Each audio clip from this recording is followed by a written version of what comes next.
«Андрей, ты что без машины?» – окликнул его друг по команде. «По свежему воздуху пройдусь. Может, подвезти?» «Не надо». Андрей глянул на стадион, словно прощаясь, и медленно пошел в сторону своего дома, до которого 3 километра. Так тяжело на душе. 36. Футболистом мирового уровня так и не стал. Мечтал быть кумиром мальчишек всего мира, а стал, если только города. 10 лет в премьер-лиге поиграл и всегда был только середнячком, хоть и крепким. Контракты в последние 10 лет заключали по местным меркам весьма и весьма неплохие.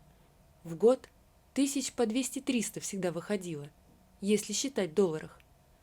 Он на секунду прикрыл глаза и почти явственно почувствовал боль.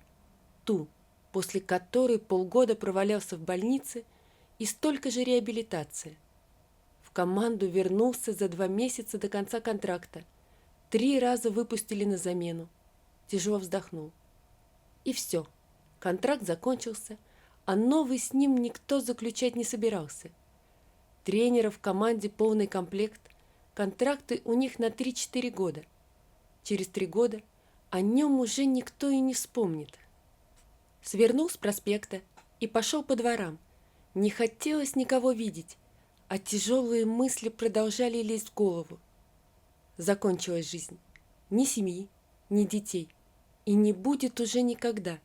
Вспомнил еще одну травму, страшный удар бутсой ниже пояса, после которого объявили страшный диагноз, что папой он уже никогда не будет. А было ему тогда лишь 24 года. 12 лет с тех пор прошло. Тогда еще было для чего жить, для футбола. Сейчас уже все. Кто бы знал, как тяжело. Оглянулся. Двухэтажные дома барачного типа. Куда это я забрел? Глянул на табличку с названием улицы. Горького. Ему маленько не туда. И тут он увидел мальчика лет 11-12 в старой инвалидной коляске. Тот сидел возле одного из этих домов, съежившись от вечерней прохлады. «Ты что?» – подошел к нему Андрей. «Маму на скорой помощи в больницу увезли». Мальчик посмотрел на него снизу вверх. У нее с сердцем плохо стало. «Ну, что поделаешь?» Андрей представления не имел, что надо говорить в таких случаях. «Я не знаю, что с ней. Уже темнеет. Иди домой». «Я не могу. Там ступени, а соседей никого нет дома». «Ой, извини, давай я тебе помогу». Он легко закатил коляску в подъезд, подождал, когда мальчишка откроет дверь, и спросил: «Как ты один будешь?» «Я уже привык. Мама, когда на работу уходит, меня одного оставляет». «Ладно, закрывай дверь». Через полчаса Андрей зашел в свою трехкомнатную квартиру. Почему-то она показалась ему особенно пустой. Приготовил себе нехитрый ужин и лег спать. Но думалось почему-то не о своей несчастной жизни, а о том мальчишке. Он дома один, а ведь ему всего лет 11, пусть 12, в инвалидной коляске и мама в больнице. Утром Андрей сел в свою машину и направился к тому старому дому, где встретил мальчишку. Постучался в дверь квартиры. «Кто?» – раздался голос мальчика. «Это я вчера тебе помог до квартиры дойти, довести коляску». Раздался щелчок замка. «Здравствуйте». Мальчишка посмотрел на него с какой-то надеждой. «Мама вернулась?» «Нет». Он помотал головой. Мужчина зашел в квартиру, присел перед его коляской и спросил: «Ты ей звонил?» «У нас один телефон на двоих. Он у мамы остался. Номер помнишь?» «Сейчас». Взял с тумбочки блокнот. «Вот. Маму как зовут?» «Таня». «А фамилия?» «Фурманова». «А тебя самого как зовут?» «Федор». «Можешь меня дядя Андрей звать». Андрей набрал на своем телефоне указанный номер. Долго никто не отвечал. Затем раздался бодрый женский голос. «С кем я разговариваю?» «Я могу поговорить с Татьяной Фурмановой?» Она сейчас спит. Приезжайте часа через 2. Привезите ей все необходимое. В смысле? Предметы гигиены, нижнее белье, халат, тапочки. Или подождите, пока она придет в себя и вам позвонит. Обязательно привезите паспорт, СНИЛС, страховой полис. Почему-то документов у нее не оказалось. А как ее состояние? Нормальное. Уже перевели в обычную палату, но неделю-две ей придется полежать у нас. Ваш адрес продиктуйте. Записывайте. Федор, придется нам с тобой ехать к твоей маме, усмехнулся Андрей, пряча телефон в карман. Ищи ее документы. Паспорт, СНИЛС, страховой полис. А как мы к ней поедем? Я ведь ходить не умею. У меня машина. Доедем. Одобряюще улыбнулся. Подождем, когда мама придет в себя. Позвоним и спросим, что надо из одежды. А пока давай приготовим ей что-нибудь из еды. Что у вас там в холодильнике есть? Ничего. Андрей открыл холодильник. Таких пустых холодильников он еще не видел. Ладно, Федя, ты подожди, я в магазин схожу. Вернулся с 2 огромными пакетами. Встретив удивленный взгляд мальчишки, объяснил, указывая на один из пакетов. «Это твоей маме в больницу», — кивнул на другой. «А это продукты. Ты завтракал?» «Нет». «Тогда пошли. Сейчас чай поставлю». Мальчишка закрутил колесиками на своей коляске и очутился на кухне вперед его. Включил газовую плиту и стал с удивлением смотреть на те богатства, которые заполняли стол. «Ты что любишь?» — кивнул мужчина на стол. «Давайте маме что-нибудь отвезем», — попросил мальчик. «Я ей оставил в другом пакете, который в коридоре». Разлили чай в стаканы и сели за стол. «У тебя что с ногами?» — поинтересовался Андрей. «Не ходят». Парень опустил голову. «Это я понял. А врачи что говорят?» «Надо в больницу ехать, в Курган. Мама собирает деньги на поездку, но надо много». «Я сам недавно оттуда вернулся. Ногу сломал». «А что с вами случилось?» «В футбол играл». «И теперь у вас все хорошо?» Видно было, что эта тема сильно интересовала мальчишку. «Как видишь». Тот ничего не ответил, долго задумчиво смотрел на свой стакан, затем с тоской в голосе произнес: «Мне так хочется поиграть в футбол». Позавтракали, и он снова позвонил по тому номеру. «Это кто?» — раздался испуганный голос. «Вы Татьяна Фурманова?» «Да. Сейчас с вами сын поговорит». И передал телефон мальчику. «Мама, это я!» — радостно закричал тот. «Федор, с тобой все в порядке?» «Да, мама, а как ты себя чувствуешь?» «Сын, чей у тебя телефон?» «Дядя Андрея». «Он кто?» «Не знаю, но он хороший. Мы сейчас к тебе приедем».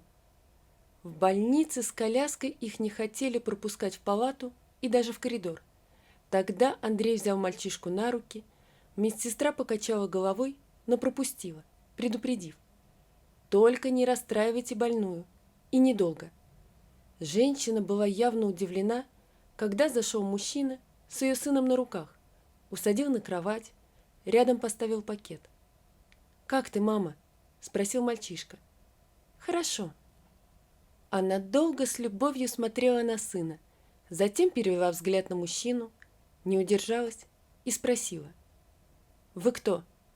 «Андрей Ярцев». На лице женщины появилась удивленная улыбка. «Так вы футболист? Из нашего областного детского дома?» «Да, я детдомовский». «Я тоже оттуда». «Извините, не помню». Андрей пожал плечами. «Конечно, не помните. Я на 3 года младше вас. Все детдомовские девчонки на вас с открытыми ртами смотрели.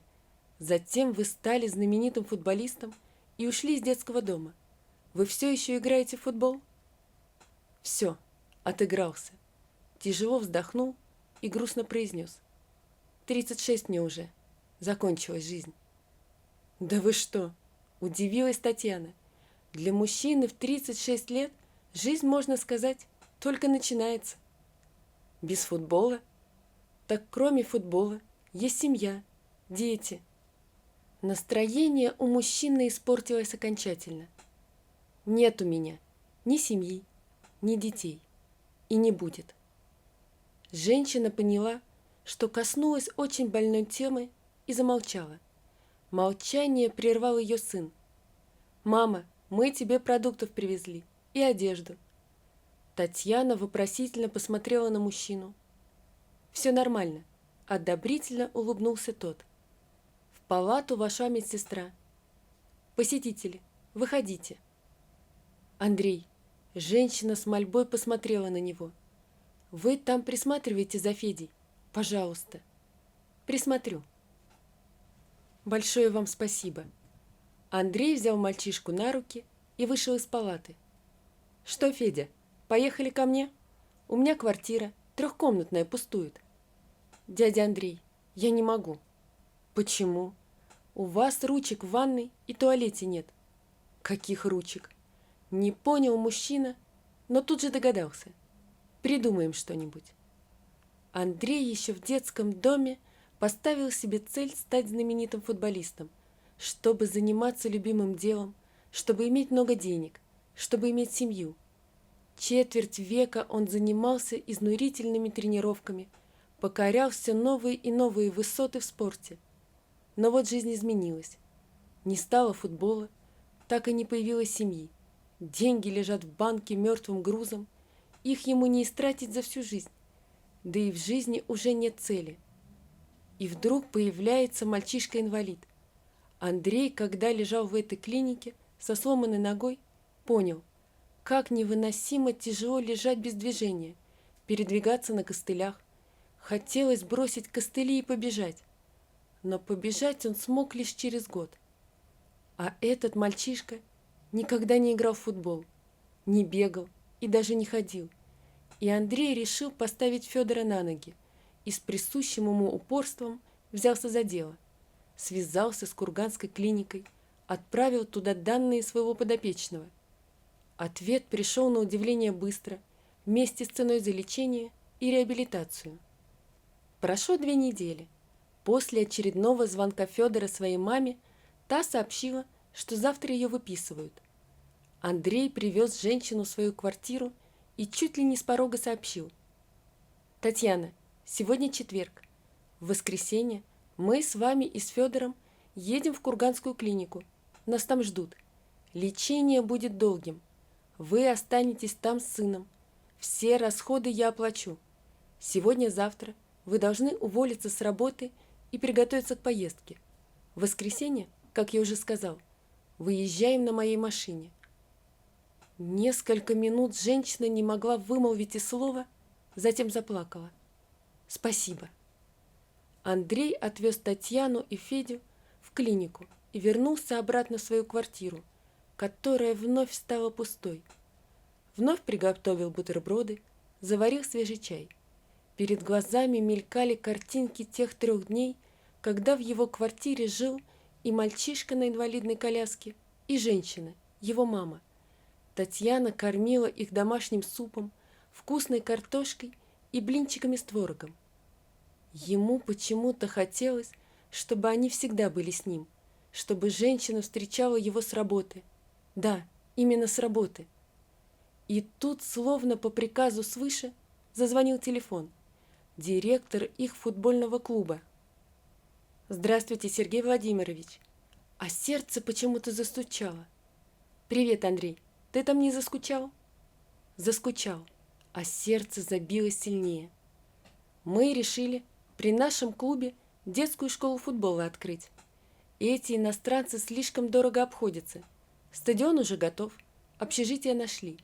Агенты мальчишек до 12 лет со всей области собирают. И вдруг неожиданно произнес. «Андрей, ты что притих?» «Я слушаю». «Тренером пойдешь?»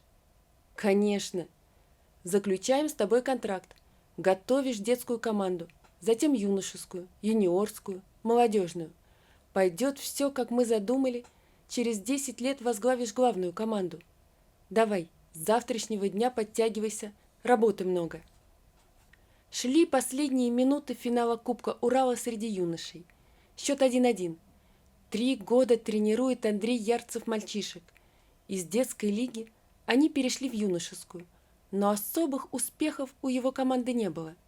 И вот Кубок Урала проходит в их городе. Нужно во что бы то ни стало его выиграть. Тем более, все руководство, включая президента клуба, наблюдали за игрой. Он видит, его команда при такой игре скорее проиграет, чем выиграет. Ведь соперник очень сильный. Надо делать последнюю замену, чтобы как-то оживить игру. Повернулся к скамейке запасных, встретился взглядом с игроком под номером 17 и мотнул головой. Парень вздрогнул. Из 3 матчей его не выпускали ни в одном. Да он и сам чувствовал, что играет слабее своих товарищей. И вдруг, в самый ответственный момент решающего матча, быстро пришел в себя и вскоре выбежал на поле. А Андрей уже не отрывал взгляда от него.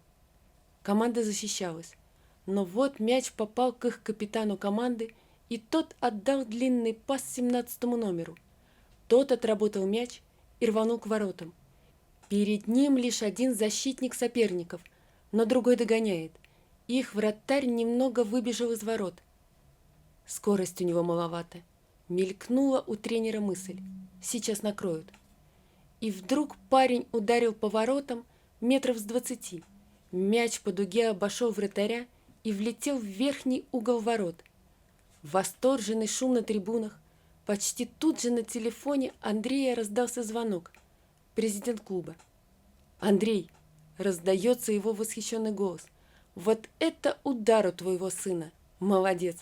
Давайте, держитесь, минут 5 осталось!» А Федя, освободившись от объятий товарищей, бежал к нему. «Папа! Молодец, сын!» Он хлопнул его по плечу. «Держи правый фланг, еще 5 минут осталось!» Они выстояли. Ребята кричали от восторга, держа по переменке в руках кубок. Андрей достал телефон. «Таня, мы выиграли! Решающий гол наш Федор забил!» «Да ты что!» — раздался радостный голос супруги. «Сейчас вам праздничный обед приготовлю!» Вот такая история, друзья. Напишите, пожалуйста, что вы думаете об этой истории. Не забудьте подписаться на канал и поставить лайк. Всего вам доброго. До свидания.